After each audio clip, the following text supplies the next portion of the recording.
Hello student, विषय रसायण विज्ञान, प्रकरण नंबर 4 रासायणिक बंधन अने आणवीय रचना।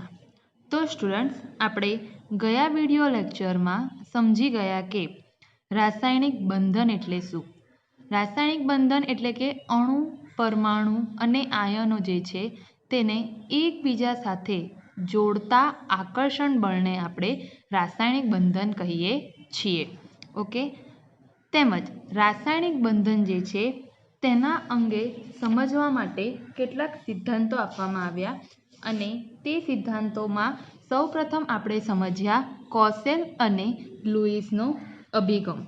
હવે અહીંયા જો સ્ટુડન્ટ, તો રાસાયણિક બંધન અંગે સૌપ્રથમ માહિતી આપનાર જે વૈજ્ઞાનિક હતા એ કોસેલ અને લુઈસ હતા। હવે આ જે કોસેલ અને લુઈસ છે, આ બે વૈજ્ઞાનિકોએ ઇલેક્ટ્રોનના આધારે રાસાયણિક બંધનની સમજણ આપી હતી। એનો અર્થ શું છે કે ઇલેક્ટ્રોનની જે ગોઠવણી થાય તેના દ્વારા કેવી રીતે રાસાયણિક બંધની રચના થાય તેની સફળતાપૂર્વક સમજણ આપનાર વૈજ્ઞાનિક કોસેલ અને લુઈસ હતા। ઓકે, એમાં જો સ્ટુડન્ટ, તો જો કોસેલ નામના જે વૈજ્ઞાનિક હતા તેમણે ઇલેક્ટ્રોનની આપલે દ્વારા જે પરમાણુ છે તે શું કરે છે, તેની અષ્ટક રચના બાહ્યતમ કક્ષામાં પૂર્ણ કરે છે। જો તેમજ લુઈસ નામના વૈજ્ઞાનિકે ઇલેક્ટ્રોનની ભાગીદારી દ્વારા અષ્ટક રચના પૂર્ણ કરે છે તેવું સમજાવ્યું હતું।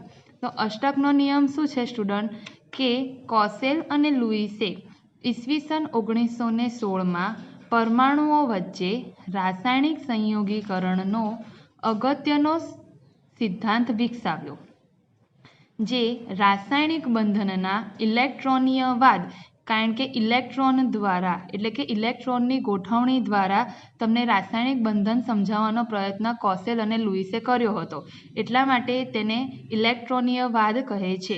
તેમજ તેને અષ્ટકના નિયમ કહે છે। અષ્ટકનો નિયમ કેમ કહે છે, કારણ કે જે સંયોજકતા કક્ષા છે એટલે કે બાહ્યતમ કક્ષામાં 8 ઇલેક્ટ્રોન થવા જોઈએ। જો ઉદાહરણ તરીકે હું તમને કહું, ધાતુ તત્વો જે છે એ ધાતુ તત્વો ઇલેક્ટ્રોન ગુમાવે અને તેની બાહ્યતમ કક્ષામાં અષ્ટક રચના પૂર્ણ કરે। જે હેલોજન તત્વો હોય સ્ટુડન્ટ, એ ઇલેક્ટ્રોન મેળવે અને એ રીતે એમની અષ્ટક રચના પૂર્ણ કરે, અને એટલા જ માટે તેને અષ્ટકનો નિયમ એટલે કે ઓક્ટેટ રૂલ તરીકે પણ ઓળખવામાં આવે છે। હવે અહીંયા જુઓ સ્ટુડન્ટ, અષ્ટકનો નિયમ શું છે, તો કે જુઓ, પરમાણુ એક અથવા વધારે પરમાણુ સાથે રાસાયણિક બંધ બનાવી અણુ બનાવે છે ત્યારે એક પરમાણુ બીજા પરમાણુ પાસેથી ઇલેક્ટ્રોન મેળવીને અથવા ગુમાવીને અથવા પરમાણુઓ વચ્ચે ઇલેક્ટ્રોનની ભાગીદારીથી જોડાઈને સંયોજકતા કક્ષામાં અષ્ટક પૂર્ણ કરે છે અને નિષ્ક્રિય વાયુ જેવી સ્થાયી ઇલેક્ટ્રોન રચના પ્રાપ્ત કરે છે।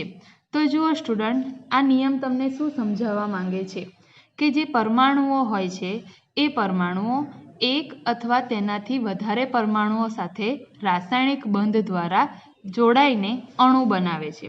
હવે પરમાણુઓ જ્યારે રાસાયણિક બંધ દ્વારા જોડાઈને અણુ બનાવે, બરાબર છે, એ દરમિયાન શું થાય, તો કાં તો પરમાણુઓ જે છે એ બીજા પરમાણુઓ પાસેથી ઇલેક્ટ્રોન મેળવે, કાં તો પછી એ ઇલેક્ટ્રોન ગુમાવે, અથવા તો જે પરમાણુઓ છે એ બંને પરમાણુઓ બાહ્યતમ કક્ષામાં એટલે કે સંયોજકતા કક્ષામાં અષ્ટક રચના પૂર્ણ કરવા માટે ઇલેક્ટ્રોનની ભાગીદારી કરે।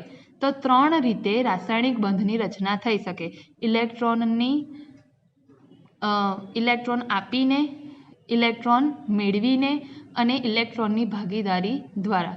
આ રીતે તેઓ તેમની સંયોજકતા જે કક્ષા છે એટલે કે તેમની જે બાહ્યતમ કક્ષા છે તેમાં અષ્ટક રચના પૂર્ણ કરે છે અને નિષ્ક્રિય વાયુ જેવી સ્થાયી ઇલેક્ટ્રોન રચના પ્રાપ્ત કરે છે। તમે જાણો છો સ્ટુડન્ટ, હિલિયમ, નિયોન, આર્ગોન, આ જે બધા તત્વો છે એને આપણે નિષ્ક્રિય વાયુ તત્વો કહીએ છીએ। કેમ? કારણ કે તેમની જે અષ્ટક રચના છે એ પૂર્ણ છે. જેવી રીતે કે નિયોન પરમાણુ ક્રમાંક શું હોય છે સ્ટુડન્ટ? એનો 10 હોય છે, બરાબર. તો 1s2 2s2 અને 2p6, બરાબર. તો 1s2 2s2 અને 2p6 આપણે લખીએ તો એમાં શું થશે? જુઓ, બીજી કક્ષામાં 8 ઇલેક્ટ્રોન છે એટલે એની અષ્ટક રચના પૂર્ણ. હવે જ્યાં અષ્ટક રચના પૂર્ણ હોય એટલે એની જે ઇલેક્ટ્રોન રચનાને કેવી કહે છે? સ્થાયી ઇલેક્ટ્રોન રચના કહે છે. કેમ સ્થાયી કહે છે? કારણ કે તેમાં અષ્ટક રચના પૂર્ણ છે એટલે એ કોઈ બીજા પરમાણુ પાસેથી ઇલેક્ટ્રોન મેળવશે પણ નહીં કે એને ઇલેક્ટ્રોન આપશે પણ નહીં કે પછી અન્ય કોઈ પરમાણુ જે છે એની સાથે ઇલેક્ટ્રોનની ભાગીદારી પણ કરશે નહીં. એટલા જ માટે નિષ્ક્રિય વાયુ જેવી સ્થાયી ઇલેક્ટ્રોન રચના પ્રાપ્ત કરે છે એવું અહીંયા કહેવામાં આવ્યું છે. જુઓ સ્ટુડન્ટ, નિયમ બહુ જ ઇઝી છે. હવે આપણે આ જ નિયમનો ઉપયોગ ઉદાહરણ દ્વારા તમને સમજાવું. જુઓ કેવી રીતે. પહેલાં આપણે લઈએ કે સોડિયમ ધાતુ. ઓકે, સોડિયમ ધાતુ લઈએ તો જો સોડિયમનો પરમાણુ ક્રમાંક શું છે સ્ટુડન્ટ? 11 છે. ઓકે, હવે સોડિયમનો પરમાણુ ક્રમાંક 11, એની ઇલેક્ટ્રોન રચના શું આવશે સ્ટુડન્ટ? તો જુઓ, બે રીતે લખી શકાય. આપણે આગળ ભણી ગયા, કાં તો 1s2 2s2, બરાબર છે, 2p6 અને 3s1, આ રીતે લખી શકાય. અથવા તો અહીંયા આપણે કોઈ સોડિયમ પહેલાં જે નિષ્ક્રિય વાયુ આવતો હોય તેને અહીંયા આપણે આ રીતે લખીએ તો કોણ છે સોડિયમની પહેલાં આવે છે? નિયોન, બરાબર. એટલે 1s2 2s2 2p6 ઇલેક્ટ્રોન રચના આવી ગઈ અહીંયા. અને અહીંયા શું લખાશે? 3s1. જો હું અહીંયા ફરીથી તમને રિમાઇન્ડ કરાવવા માટે બે વખત બતાવું છું. 1s2 2s2 2p6 અને 3s1. તમે આ રીતે પણ ઇલેક્ટ્રોન રચના લખી શકો છો, પણ ઘણી વખતે જ્યારે આપણે આ રીતે ઇલેક્ટ્રોન રચના લખીએ તો જેના પરમાણુ ક્રમાંક વધારે હોય એ તત્વોમાં ઇલેક્ટ્રોન રચના ઘણી મોટી થઈ જાય છે. એટલા માટે પછી જે તત્વોની ઇલેક્ટ્રોન રચના આપણે લખીએ એની પહેલાં જે નિષ્ક્રિય વાયુ તત્વો આવતા હોય તેને આપણે કૌંસમાં લખી દેવાનું અને ત્યાર પછીની ઇલેક્ટ્રોન રચના દર્શાવવામાં આવે છે, જેના વિશે આપણે પ્રકરણ નંબર 2માં ખૂબ સારી રીતે સમજી ગયા. ઓકે, હવે અહીંયા જુઓ સ્ટુડન્ટ, અહીંયા તમે જુઓ કે 1s2 2s2 2p6 3s1, પહેલી કક્ષા, બીજી કક્ષા, ત્રીજી કક્ષા. ઓકે, તો જુઓ જે છેલ્લી કક્ષા હોય એને આપણે સંયોજકતા કક્ષા અથવા બાહ્યતમ કક્ષા કહીએ છીએ. ચલો, બાહ્યતમ કક્ષા કઈ થશે? અહીંયા ત્રીજી કક્ષા થશે. બાહ્યતમ કક્ષામાં કેટલા ઇલેક્ટ્રોન છે? 1 ઇલેક્ટ્રોન છે. હવે જો સોડિયમ છે એને અષ્ટક રચના પૂર્ણ કરવી હોય એટલે કે એની જે બાહ્યતમ કક્ષામાં 8 ઇલેક્ટ્રોન એને જોઈતા હોય. ઓકે, તો જો બીજી કક્ષામાં 2s2 2p6 એટલે બીજી કક્ષામાં 8 ઇલેક્ટ્રોન થઈ જાય છે. સોડિયમને નિષ્ક્રિય વાયુ જેવી ઇલેક્ટ્રોન રચના પ્રાપ્ત કરવી હોય તો બાહ્યતમ કક્ષામાં રહેલો આ જે એક ઇલેક્ટ્રોન શું કરવો પડે સ્ટુડન્ટ્સ? ગુમાવવો પડે. તો અહીંયા શું થશે કે આ જે સોડિયમ છે એ એક ઇલેક્ટ્રોન ગુમાવશે. ચલો, સોડિયમ એક ઇલેક્ટ્રોન ગુમાવે એટલે Na+. આ તમે જાણો છો કે જ્યારે એક ઇલેક્ટ્રોન ગુમાવે એટલે Na+ આયન બને. એક ઇલેક્ટ્રોન ગુમાવે છે. ચલો, હવે Na+ આયન જે છે એની ઇલેક્ટ્રોન રચના મારે સ્ટુડન્ટ લખવી હોય તો શું થશે કે એમાંથી એક ઇલેક્ટ્રોન ઓછો થઈ ગયો તો એની ઇલેક્ટ્રોન રચના નિયોન જેવી થઈ એવું કહેવાય. સોડિયમ પ્લસ આયનની ઇલેક્ટ્રોન રચના નિયોન જેવી થઈ એવું કહેવાય. કારણ કે જુઓ સ્ટુડન્ટ, હવે જો નિયોનની ઇલેક્ટ્રોન રચના શું હોય? 1s2 2s2 2p6, પરમાણુ ક્રમાંક નિયોનનો 10 છે, બરાબર છે. તો 1s2 2s2 2p6, 6 ને 2 8 ને 2 10 નિયોનનું થઈ ગયું. હવે સોડિયમ પ્લસ આયનમાં બી શું થાય છે કે સોડિયમમાંથી એક ઇલેક્ટ્રોન જતો રહ્યો એટલે અહીંયા સોડિયમ પ્લસ આયનમાં બી ઇલેક્ટ્રોનની સંખ્યા કેટલી થઈ ગઈ? 10. એટલે Na+ આયનની ઇલેક્ટ્રોન રચના કોના જેવી થઈ ગઈ? નિયોન નિષ્ક્રિય વાયુ જેવી થઈ ગઈ. તો જુઓ અહીંયા સોડિયમ ઇલેક્ટ્રોન શું કરે છે? ગુમાવે છે.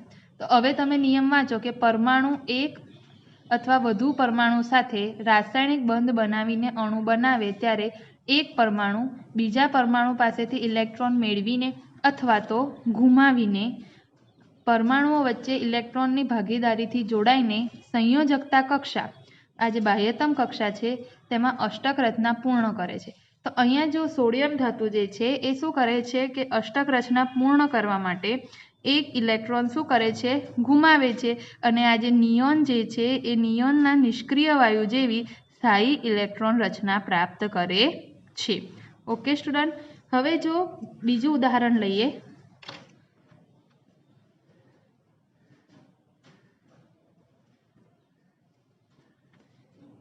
क्लोरीन लईए तो जो स्टूडेंट क्लोरीन परमाणु क्रमांक शू है स्टूडेंट 17। ओके, तो एनी भी आपणे बे रीते इलेक्ट्रॉन रचना लखी सकीए छे। केवी रीते? एक तो नियोन 3s2 3p5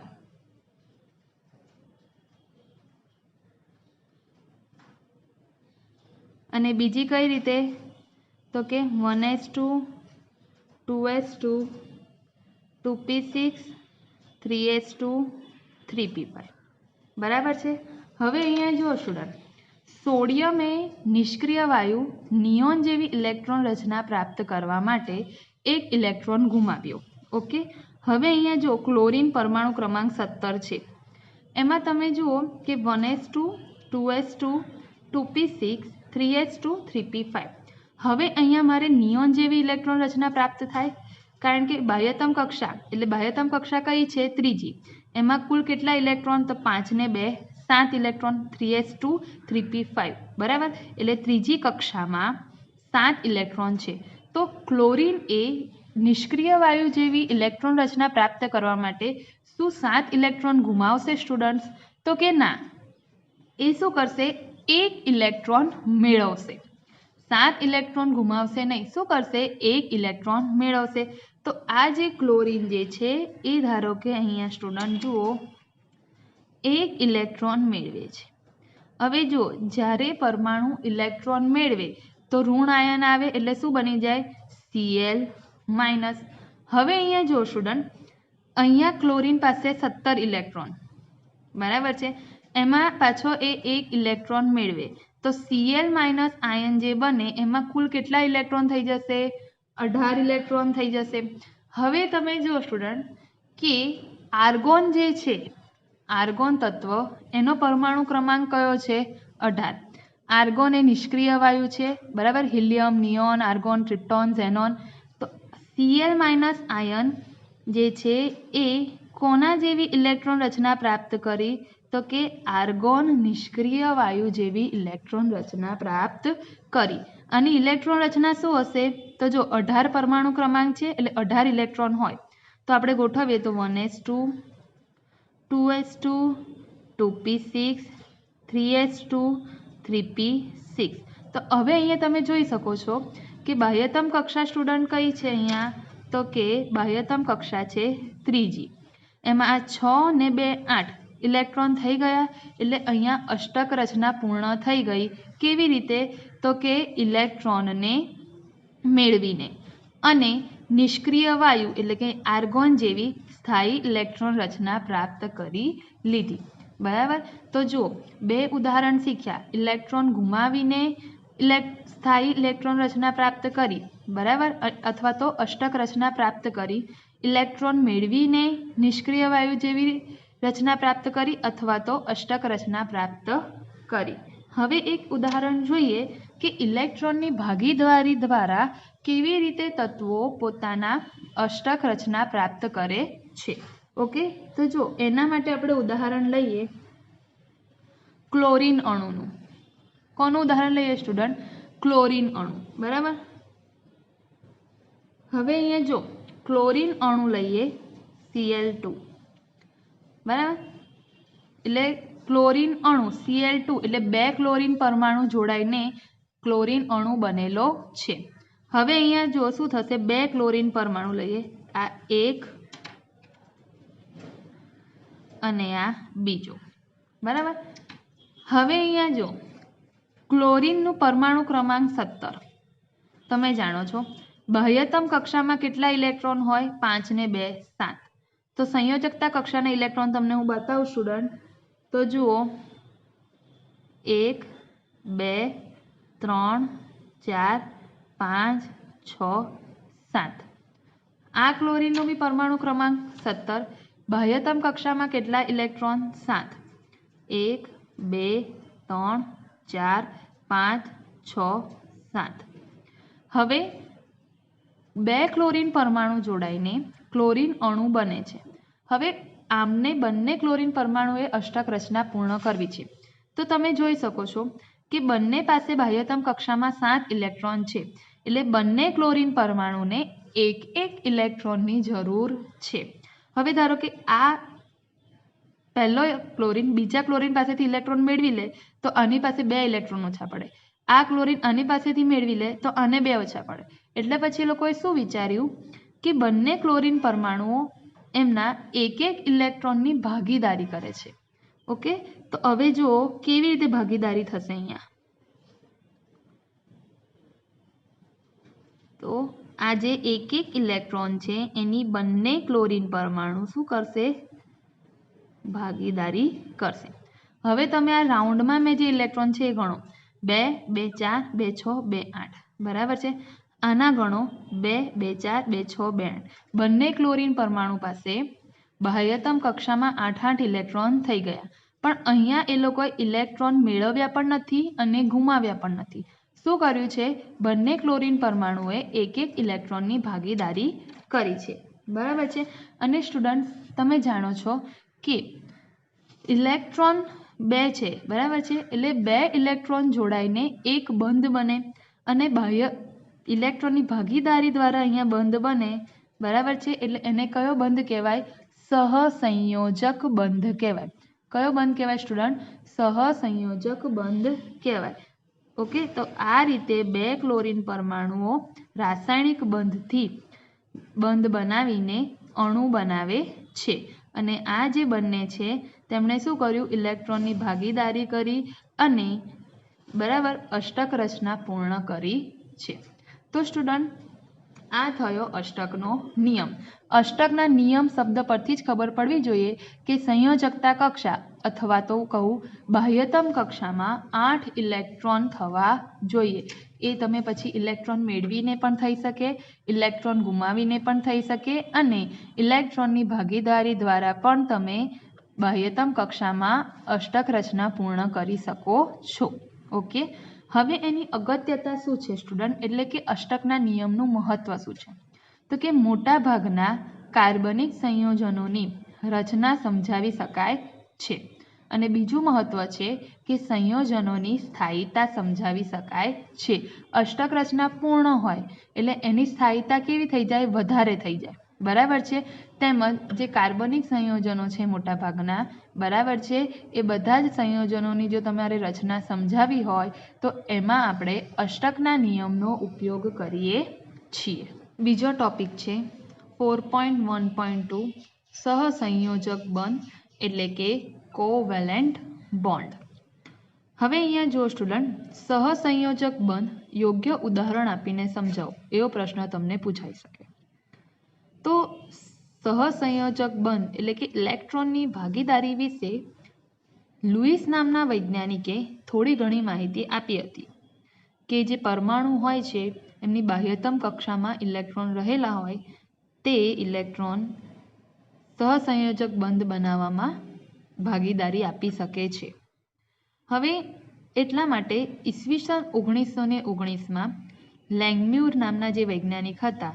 તેમણે લુઈસની જે ધારણાઓ હતી તેમાં સુધારો કર્યો અને સહસંયોજક બંધ વિશેની માહિતી રજૂ કરી એટલે કે જે લુઈસે ઘણી બધી ધારણાઓ કરી હતી પણ તેમણે પ્રોપર શબ્દ નહોતો આપ્યો કે સહસંયોજક બંધ બને છે ઓકે હવે અહીંયા જો લેંગમ્યુરે કરેલ સુધારામાં લુઈસની સંજ્ઞાનો ઉપયોગ કરાવવામાં આવ્યો હતો તેથી આ લુઈસ લેંગમ્યુર સિદ્ધાંત તરીકે પણ ઓળખવામાં આવે છે એટલે જે સહસંયોજક બંધ છે તેને લુઈસ લેંગમ્યુર સિદ્ધાંત તરીકે પણ ઓળખાય છે આમ જ્યારે સ્ટુડન્ટ કોઈ પણ સમાન તત્વો હોય અથવા તો જુદા જુદા તત્વો હોય બરાબર છે તો તે તત્વના 2 અથવા વધુ પરમાણુઓ તેઓના સંયોજકતા ઇલેક્ટ્રોનની ભાગીદારીથી સંયોજકતા કક્ષામાં રહેલા ઇલેક્ટ્રોનને સંયોજકતા ઇલેક્ટ્રોન કહેવાય. ઓકે, એટલે કે જે બાહ્યતમ કક્ષામાં રહેલા ઇલેક્ટ્રોન છે, એટલે કે જે સંયોજકતા કક્ષામાં રહેલા ઇલેક્ટ્રોન છે, બંને સમાન જ વસ્તુ છે, તેમાં રહેલા ઇલેક્ટ્રોનની સંખ્યાને શું કહે છે? સંયોજકતા ઇલેક્ટ્રોન કહેવાય. તો કોઈપણ તત્વના બે અથવા વધુ પરમાણુઓ તેઓના જે સંયોજકતા ઇલેક્ટ્રોનની ભાગીદારીથી અષ્ટક રચના પ્રાપ્ત કરે ત્યારે રચાતા બંધને સહસંયોજક બંધ કહે છે. આ વસ્તુ મેં તમને આગળના ટોપિકમાં અષ્ટકના નિયમ સમજાવવામાં સમજાવી દીધું. બરાબર છે. સહસંયોજક બંધની રચનામાં ભાગ લેતા પ્રત્યેક પરમાણુ ઓછામાં ઓછા એક ઇલેક્ટ્રોનની ભાગીદારી તો કરે જ. એક ઇલેક્ટ્રોનની તો મિનિમમ ભાગીદારી કરે જ જો સહસંયોજક બંધની રચનામાં પરમાણુ હોય તો. ઉદાહરણથી આપણે સમજી લઈએ. હાલમાં જ મેં તમને અષ્ટકનો નિયમ સારી રીતે સમજાવવા માટે પહેલાં જ સહસંયોજક બંધને થોડું ઘણું સમજાવી દીધું. ઓકે, તો જુઓ, ક્લોરીન અણુમાં રહેલ ક્લોરીનની ઇલેક્ટ્રોનીય રચના એટલે કે Cl2 અણુ જે સહસંયોજક બંધ દ્વારા બનેલો છે એના વિશેની માહિતી. તો આપણે ફરીથી એ જ વસ્તુ જોઈએ. તો જો Cl2 એટલે કે ક્લોરીન અણુ. ચલો, ક્લોરીન અણુ શાના બનેલા છે સ્ટુડન્ટ? તો કે ક્લોરીન જે છે, ક્લોરીન અણુ એ 2 ક્લોરીન પરમાણુના બનેલા છે. ઓકે, હવે એની ઇલેક્ટ્રોન રચના દ્વારા સમજીએ તો બંને ક્લોરીન પરમાણુની બાહ્યતમ કક્ષામાં સ્ટુડન્ટ કેટલા ઇલેક્ટ્રોન હોય? 7 ઇલેક્ટ્રોન હોય. પરમાણુ ક્રમાંક 17 છે એટલા માટે. તો 2, 2, 4, 2, 6 ને 1, 7. 2, 2, 4, 2, 6 ને 1, 7. બંને ક્લોરીન પરમાણુને અષ્ટક રચના પ્રાપ્ત કરવા માટે એક એક ઇલેક્ટ્રોનની જરૂર છે. એટલા માટે અહીંયા બંને ક્લોરીન પરમાણુ શું કરશે? તો કે આ એક એક ઇલેક્ટ્રોનની શું કરશે? ભાગીદારી કરશે અને પછી અષ્ટક રચના પૂર્ણ કરશે. ઓકે, તો જો કેવી રીતે ભાગીદારી કરે છે.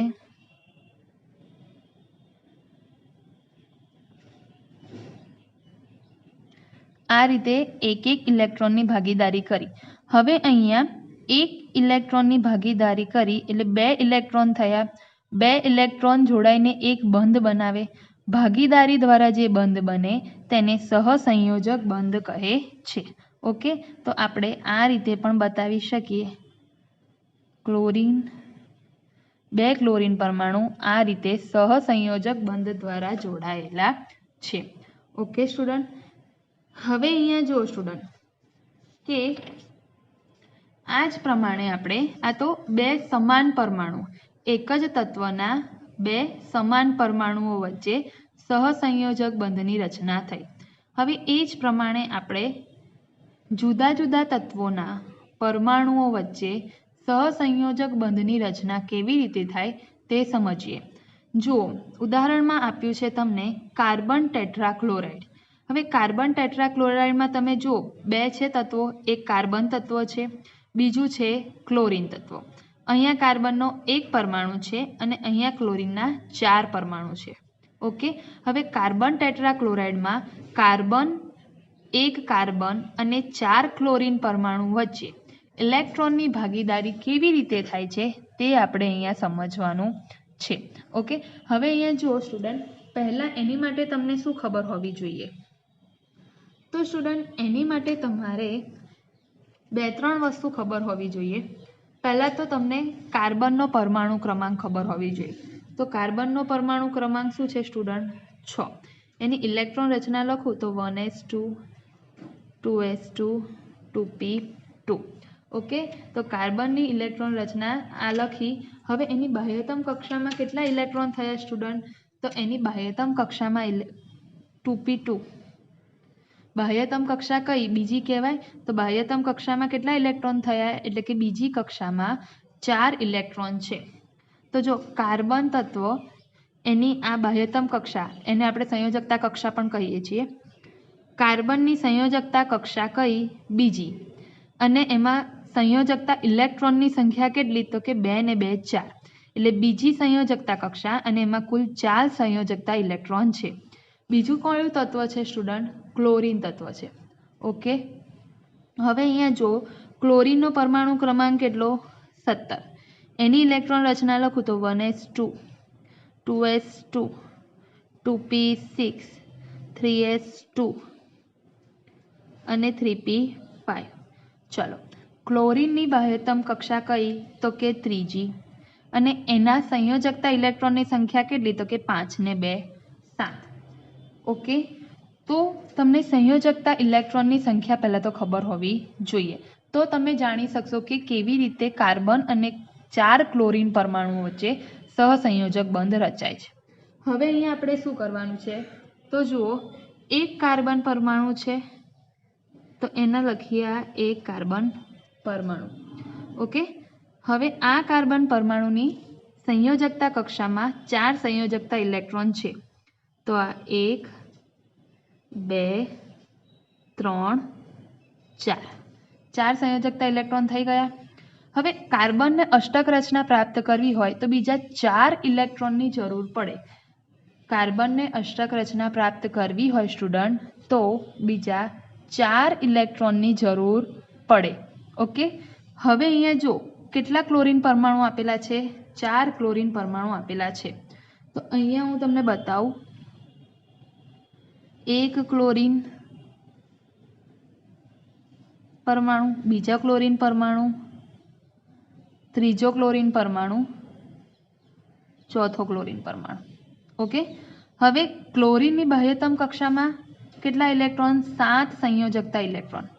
તો 1 2 3 4 5 6 7. 1 2 3 4 5 6 7. અહીંયા બી 1 2 3 4 5 6 7. એ રીતે અહીંયા પણ 1 2 3 4 5 6 7. 4 ક્લોરીન પરમાણુ એની આપણે 7 સંયોજકતા ઇલેક્ટ્રોન બતાવ્યા. હવે આ ચારે જે ક્લોરીન પરમાણુઓ છે એ બધા ક્લોરીન પરમાણુઓને અષ્ટક રચના પ્રાપ્ત કરવા માટે કેટલા ઇલેક્ટ્રોનની જરૂર છે સ્ટુડન્ટ? 1 ઇલેક્ટ્રોનની જરૂર છે. હવે કાર્બનને કેટલા ઇલેક્ટ્રોનની જરૂર છે? 4 ઇલેક્ટ્રોનની જરૂર છે. તો અહીંયા એ લોકો ભાગીદારી કરી શકશે. કેવી રીતે? તો જુઓ સ્ટુડન્ટ, આ જે કાર્બન છે એ આ ચારે ક્લોરીન પરમાણુઓ છે એમની પાસેથી એક ઇલેક્ટ્રોનની ભાગીદારી કરશે અને આ જે ક્લોરીન છે એ કાર્બન પાસેથી એક ઇલેક્ટ્રોનની ભાગીદારી કરશે. જો કાર્બન એના પોતાના આ 4 ઇલેક્ટ્રોન, બીજા 4 ઇલેક્ટ્રોનની જરૂર છે, એટલે કે આ બધા ક્લોરીન પરમાણુ જે છે ચારે 4 એની પાસેથી એક ઇલેક્ટ્રોનની ભાગીદારી કરશે. તો આ રીતે એની અષ્ટક રચના પૂર્ણ થશે.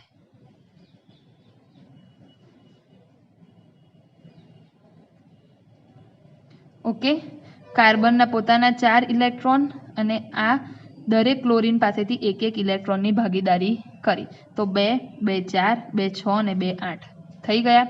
ચલો, હવે દરેક ક્લોરીન પરમાણુએ બી અષ્ટક રચના પ્રાપ્ત કરવાની છે તો એ શું કરશે? કાર્બનના એક ઇલેક્ટ્રોન જોડે ભાગીદારી કરશે. તો જો આ ક્લોરીનની અષ્ટક રચના પૂર્ણ કરવી હોય તો આ રીતે બનશે. 2 2 4 2 6 2 8. ઓકે, એ જ રીતે અહીંયા તમે જુઓ,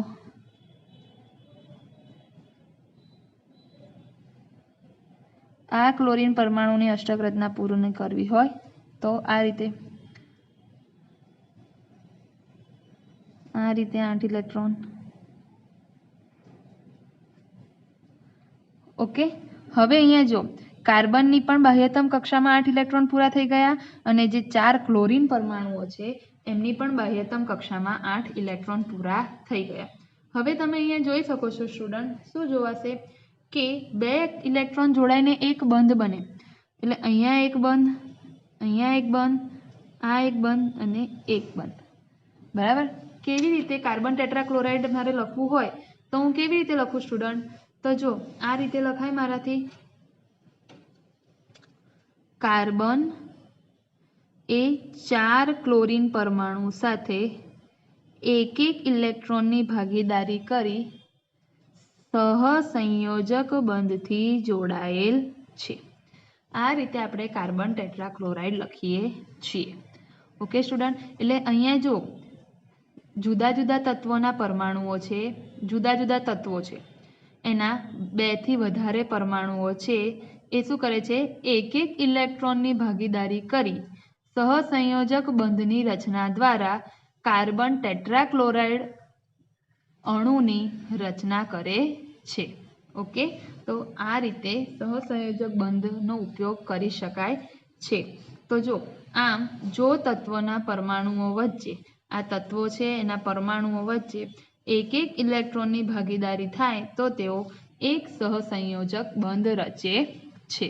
હવે સ્ટુડન્ટ જુઓ, જો તત્વના પરમાણુ એક એક ઇલેક્ટ્રોનની ભાગીદારી કરે તો તેમની વચ્ચે એક સહસંયોજક બંધ રચાય. જો તત્વના પરમાણુઓ વચ્ચે બે બે ઇલેક્ટ્રોનની ભાગીદારી થાય તો તેઓની વચ્ચે બે સહસંયોજક બંધ રચાય. અને જો તત્વના પરમાણુઓ વચ્ચે 3 ઇલેક્ટ્રોનની ભાગીદારી થાય તો તેઓ 3 સહસંયોજક બંધ રચે છે. ઓકે સ્ટુડન્ટ, હવે આપણે બે ઇલેક્ટ્રોનની ભાગીદારી કેવી રીતે થાય અને પરમાણુઓ વચ્ચે બે સહસંયોજક બંધ કેવી રીતે રચાય છે, ઓકે, એનું ઉદાહરણ જોઈએ. તો જો સ્ટુડન્ટ, એની માટે આપણે ઉદાહરણ લઈએ ઓક્સિજન અણુ, O2 અણુ. હવે ઓક્સિજન અણુ જે છે એમાં આપણને સૌથી પહેલાં શું ખબર હોવી જોઈએ? ઓક્સિજનનો પરમાણુ ક્રમાંક. ચલો, ઓક્સિજનનો પરમાણુ ક્રમાંક શું છે? 8 સ્ટુડન્ટ.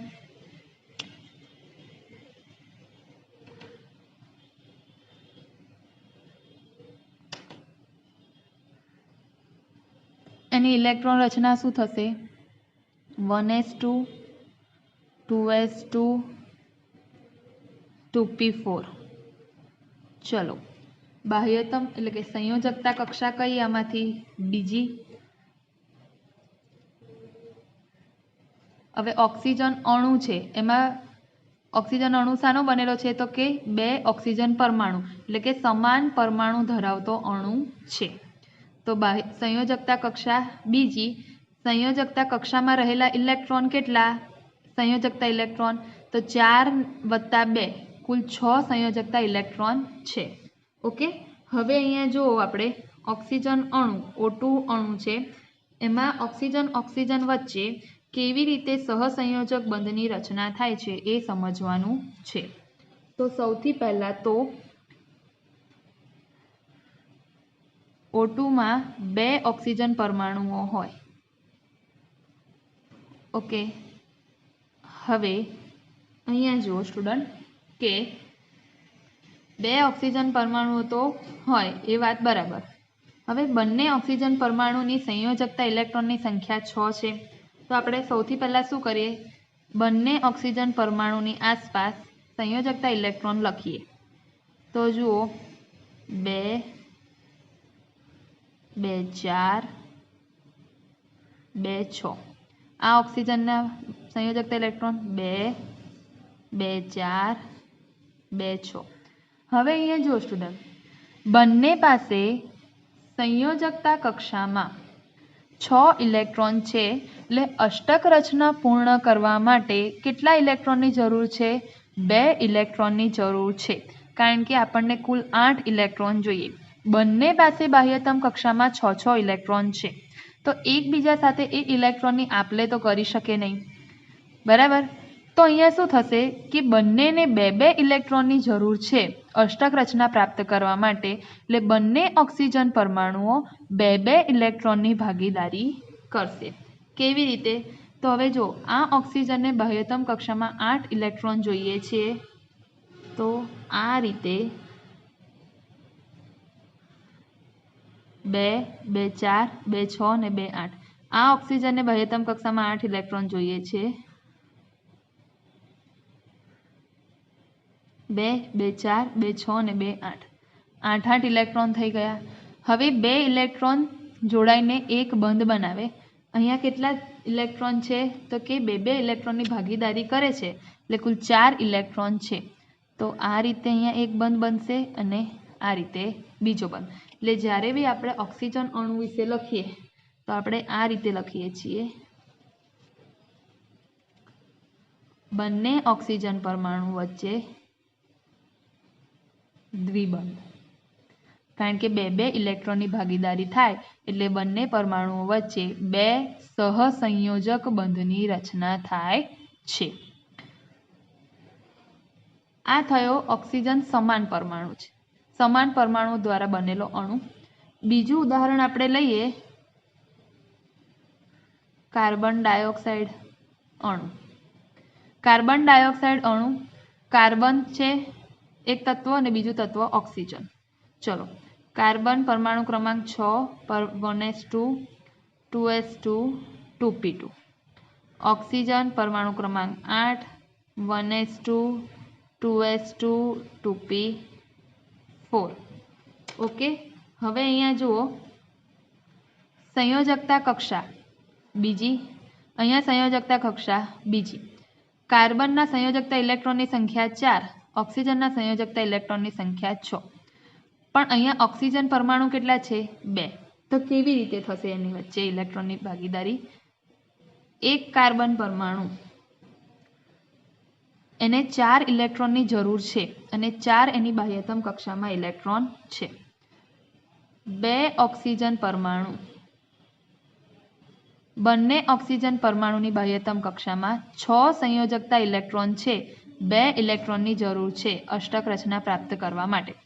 સૌથી પહેલા આપણે ઓક્સિજનની બાહ્યતમ કક્ષાના ઇલેક્ટ્રોન લખીએ તો આ 1 2 3 4 5 6. અહીંયા બી લખીએ 1 2 3 4 5 6, બંને ઓક્સિજનની બાહ્યતમ કક્ષાના ઇલેક્ટ્રોન. હવે આપણે લખીએ કાર્બનની બાહ્યતમ કક્ષાના ઇલેક્ટ્રોન. 4 છે કાર્બનની બાહ્યતમ કક્ષામાં, તો 1 2 3 4. હવે અહીંયા બે બે ઇલેક્ટ્રોનની ભાગીદારી થશે. કેવી રીતે? તો જુઓ, કાર્બન પાસે સંયોજકતા કક્ષામાં 4 સંયોજકતા ઇલેક્ટ્રોન છે, 2 ને આ 2 4. 4ની ફરી જરૂર છે, તો આ બંને ઓક્સિજન પરમાણુ પાસેથી બે બે ઇલેક્ટ્રોનની ભાગીદારી કરશે. તો આ 4 એના પોતાના અને બંને ઓક્સિજન પરમાણુ તો અહીંયા 2 ઇલેક્ટ્રોનની ભાગીદારી કરશે અને અહીંયા 2 ઇલેક્ટ્રોનની ભાગીદારી કરશે. આ રીતે કાર્બન તેની અષ્ટક રચના પ્રાપ્ત કરશે. ઓકે, અહીંયા હવે શું થશે? ઓક્સિજનને અહીંયા 2 ઇલેક્ટ્રોનની જરૂર છે, એના 2 ને 2 4 ને 2 6 તો છે, એટલે એ કાર્બનના આ 2 ઇલેક્ટ્રોન સાથે ભાગીદારી કરશે અને અષ્ટક રચના પ્રાપ્ત કરશે. ઓકે, આ ઓક્સિજનને પણ 6 ઇલેક્ટ્રોન છે અને 2ની જરૂર છે, તો કાર્બનના આ 2 ઇલેક્ટ્રોન સાથે ભાગીદારી કરશે અને અષ્ટક રચના પ્રાપ્ત કરશે. ઓકે, હવે અહીંયા જો CO2 અણુ છે, એમાં 2 ઇલેક્ટ્રોનની ભાગીદારી થાય તો પહેલાં આ રીતે કાર્બન અને ઓક્સિજન વચ્ચે દ્વિબંધની રચના થાય. અહીંયા બી 2 ઇલેક્ટ્રોનની ભાગીદારી થાય છે કાર્બન અને ઓક્સિજન પરમાણુ વચ્ચે. આ બાજુ પણ કાર્બન અને ઓક્સિજન પરમાણુ વચ્ચે 2 ઇલેક્ટ્રોનની ભાગીદારી થાય, એટલે બંને બાજુ 2 સહસંયોજક બંધો બનશે. ઓકે, તો જ્યારે મારે CO2 નું સ્ટ્રક્ચર તમને પૂછાય લખવાનું, તો આપણે કેવી રીતે લખવાનું? તો C double bond O double bond O. આ રીતે આપણે CO2 અણુ લખવાનો હોય છે, કારણ કે આ રીતે તેમાં ઇલેક્ટ્રોનની ભાગીદારી થાય છે. હવે અહીંયા જો ત્રીજું છે, જો તત્વના પરમાણુઓ વચ્ચે 3 ઇલેક્ટ્રોનની ભાગીદારી થાય તો તેઓ 3 સહસંયોજક બંધ રચે છે. ઓકે, હવે કેટલા ઇલેક્ટ્રોનની ભાગીદારી કરવાની? 3. તો જુઓ કેવી રીતે, એની માટેનું આપણે ઉદાહરણ જોઈએ તો પહેલાં સમાન પરમાણુ ધરાવતો અણુ, નાઇટ્રોજન અણુ. ઓકે, ચલો, નાઇટ્રોજનની ઇલેક્ટ્રોન રચના શું છે સ્ટુડન્ટ? તો એનો પરમાણુ ક્રમાંક 7, બરાબર, એટલે 1s2 2s2 2p3. બાહ્યતમ કક્ષા કઈ છે સ્ટુડન્ટ? એટલે કે સંયોજકતા કક્ષા બીજી. કેટલા ઇલેક્ટ્રોન છે? સંયોજકતા ઇલેક્ટ્રોનની સંખ્યા 5. એટલે નાઇટ્રોજનને અષ્ટક રચના પૂર્ણ કરવા માટે તો 8 - 5 કેટલા ઇલેક્ટ્રોનની જરૂર છે? 3 ઇલેક્ટ્રોનની જરૂર છે. બંને નાઇટ્રોજન પરમાણુઓ છે, એટલે બંને નાઇટ્રોજન પરમાણુને અષ્ટક રચના પ્રાપ્ત કરવા માટે 3 ઇલેક્ટ્રોનની જરૂર છે. तो जो આપણે નાઇટ્રોજન પરમાણુ લખીએ આ એક અને આ બીજો બરાબર છે। હવે અહીંયા જુઓ આ એક એની બાહ્યતમ એટલે કે સંયોજકતા કક્ષાના ઇલેક્ટ્રોન લખીએ તો જો 1 2 3 ઓકે 5 ઇલેક્ટ્રોન છે ને 4 અને 5 આના આપણે સંયોજકતા ઇલેક્ટ્રોન લખીએ તો 1 2 3 4 અને 5 ચલો આને 3 ઇલેક્ટ્રોનની જરૂર અને પણ 3 ઇલેક્ટ્રોનની જરૂર એટલે બંને નાઇટ્રોજન પરમાણુના જે સંયોજકતા કક્ષાના ઇલેક્ટ્રોન છે એમાંથી 3 ઇલેક્ટ્રોનની ભાગીદારી થશે। અહીંયા જો 3 ઇલેક્ટ્રોનની ભાગીદારી થાય ને સ્ટુડન્ટ તો બંને નાઇટ્રોજન પરમાણુની સંયોજકતા કક્ષામાં 8 ઇલેક્ટ્રોન રચના થઈ જાય।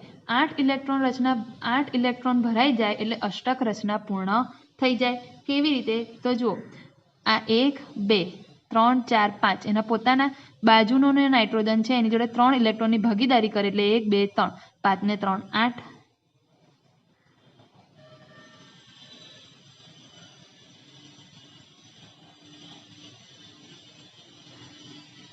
આની અષ્ટક રચના પૂર્ણ થઈ ગઈ। બાજુનો નાઇટ્રોજનની વાત કરીએ તો એના બાહ્યતમ કક્ષાના 5 ઇલેક્ટ્રોન પોતાના અને 3 ઇલેક્ટ્રોનની ભાગીદારી કરે એટલે આ રીતે એની પણ અષ્ટક રચના પૂર્ણ થઈ ગઈ। 3 ઇલેક્ટ્રોનની ભાગીદારી થાય તો પરમાણુઓની વચ્ચે 3 સહસંયોજક બંધ રચાયા એક બીજું ને આ ત્રીજું। તો જ્યારે તમને નાઇટ્રોજનનું સ્ટ્રક્ચર પૂછે N2 અણુનું નાઇટ્રોજન અણુનું તો આપણે કેવી રીતે લખીશું સ્ટુડન્ટ તો કે એમની વચ્ચે 1 2 ને 3 સહસંયોજક બંધ હોય છે। ઓકે ચલો આ થયું સમાન પરમાણુ દ્વારા બનેલો અણુ।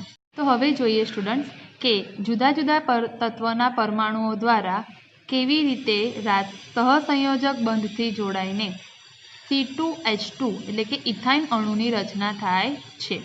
કાર્બન એનો પરમાણુ ક્રમાંક છે 6 1s2 2s2 2p2 સંયોજકતા કક્ષા 2 સંયોજકતા ઇલેક્ટ્રોનની સંખ્યા 4 હાઇડ્રોજન 1s1 હવે અહીંયા જુઓ સ્ટુડન્ટ કાર્બન છે કેટલા છે 2 કાર્બન તો અહીંયા મેં 2 કાર્બન લખી દીધા ઓકે। હાઇડ્રોજન કેટલા છે 2 હાઇડ્રોજન હાઇડ્રોજન જે છે એની સંયોજકતા કક્ષામાં 1 ઇલેક્ટ્રોન આવેલો છે એ અષ્ટક રચના પૂર્ણ નહીં કરે પણ સ્ટુડન્ટ એ શું કરશે 1 ઇલેક્ટ્રોન મેળવીને નિષ્ક્રિય વાયુ હિલિયમ જેવી રચના પ્રાપ્ત કરશે। કેમ કારણ કે જો સ્ટુડન્ટ હાઇડ્રોજન જે છે એ પહેલી કક્ષા એટલે કે પહેલી ઉર્જા શક્તિ સ્તરમાં આવેલો છે અને પહેલા ઉર્જા શક્તિ સ્તરમાં વધુમાં વધુ 2 જ ઇલેક્ટ્રોન સમાવી શકે એટલે એ 2 ઇલેક્ટ્રોન મેળવીને પણ સ્થાયી ઇલેક્ટ્રોન રચના પ્રાપ્ત કરે છે। એટલે અહીંયા હાઇડ્રોજનને હજુ 1 ઇલેક્ટ્રોનની જરૂર છે। કાર્બન પાસે 4 સંયોજકતા ઇલેક્ટ્રોન તો છે અને એને બીજા 4 સંયોજકતા ઇલેક્ટ્રોનની જરૂર છે। ઓકે તો કેવી રીતે ઇલેક્ટ્રોનની ભાગીદારી થાય એ સમજીએ। અહીંયા તમે જોઈ શકો છો સ્ટુડન્ટ કે જે કાર્બન જે છે એ કાર્બન બરાબર છે એની પાસે પોતાના કેટલા ઇલેક્ટ્રોન 1 2 3 અને 4 આ કાર્બનના 1 2 3 અને 4 ઓકે। હવે હાઇડ્રોજનનો એનો 1 ઇલેક્ટ્રોન આ હાઇડ્રોજનનો એનો 1 ઇલેક્ટ્રોન પહેલાં આપણે હાઇડ્રોજનની કાર્બનના ઇલેક્ટ્રોન સાથે ભાગીદારી કેવી રીતે થાય એ સમજીએ। હાઇડ્રોજનનો પોતાનો 1 ઇલેક્ટ્રોન અને કાર્બનના 1 ઇલેક્ટ્રોન સાથે 1 ઇલેક્ટ્રોનની ભાગીદારી કરીને 1s2 જેવી સ્થાયી ઇલેક્ટ્રોન રચના પ્રાપ્ત કરી। હાઇડ્રોજન પાસે 2 ઇલેક્ટ્રોન થઈ ગયા ઓકે। અહીંયા તમે જોઈ શકો છો આ હાઇડ્રોજન એનો પોતાનો 1 ઇલેક્ટ્રોન અને આ કાર્બનના 1 ઇલેક્ટ્રોન સાથે ભાગીદારી કરી 1s2 જેવી ઇલેક્ટ્રોન રચના પ્રાપ્ત કરી। હવે બંને કાર્બન જે છે એની પાસે કેટલા ઇલેક્ટ્રોન થશે તો હવે બંને કાર્બન પાસે પોતાના 4 ઇલેક્ટ્રોન છે અને હજુ 4 ઇલેક્ટ્રોનની જરૂર છે ઓકે। હવે આ જે કાર્બન છે એના આ 1 2 3 અને આ 4 ઇલેક્ટ્રોન તો ખરા જ અને અહીંયા હાઇડ્રોજન સાથે ભાગીદારી કરે એટલે આ 1 ઇલેક્ટ્રોન 5 થઈ ગયા। હવે આ કાર્બન શું કરશે તો કે બાજુના કાર્બન જે છે એની પાસેથી 3 ઇલેક્ટ્રોનની ભાગીદારી કરશે। કાર્બન જે છે એની પાસે 4 ઇલેક્ટ્રોન તો છે 1 ઇલેક્ટ્રોનની ભાગીદારી તે હાઇડ્રોજન સાથે કરે છે અને બાકીના 3 ઇલેક્ટ્રોનની ભાગીદારી બાજુના કાર્બન પરમાણુ સાથે કરે છે એટલે આ રીતે તે કુલ 4 ઇલેક્ટ્રોનની ભાગીદારી કરશે।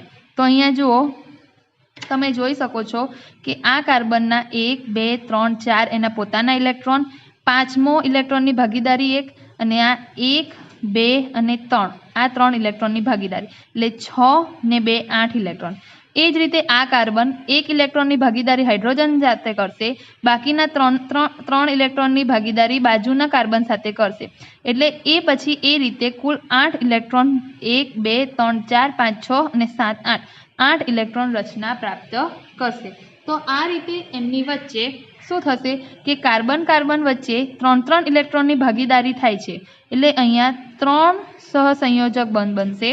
કાર્બન અને હાઇડ્રોજન વચ્ચે 1 ઇલેક્ટ્રોનની ભાગીદારી થાય છે. એટલે અહીંયા એકલ બંધ બનશે. તો જ્યારે તમને ઇથાઇનનું સ્ટ્રક્ચર પૂછે C2H2 તો કેવી રીતે આપણે સ્ટુડન્ટ લખવાનું? તો જ્યારે આપણને ઇથાઇનનું સ્ટ્રક્ચર પૂછે તો કાર્બન એમની વચ્ચે 3 ઇલેક્ટ્રોનની ભાગીદારી થાય, એટલે ત્યાં 3 સહસંયોજક બંધ બતાવવાના અને એની સાથે જોડાયેલા હાઇડ્રોજન સાથે તે અષ્ટક રચના પ્રાપ્ત કરવા માટે 1 ઇલેક્ટ્રોનની ભાગીદારી કરે, એટલે એકલ બંધ દ્વારા દર્શાવવાનું હોય છે. તો સ્ટુડન્ટ સહસંયોજક બંધ જે છે એનો ઉપયોગ આ રીતે આપણે જે જુદા જુદા સંયોજનો છે, અણુઓ છે, એનું આપણે ઇલેક્ટ્રોન રચના દર્શાવવા માટે ખૂબ જ ઉપયોગી બને છે.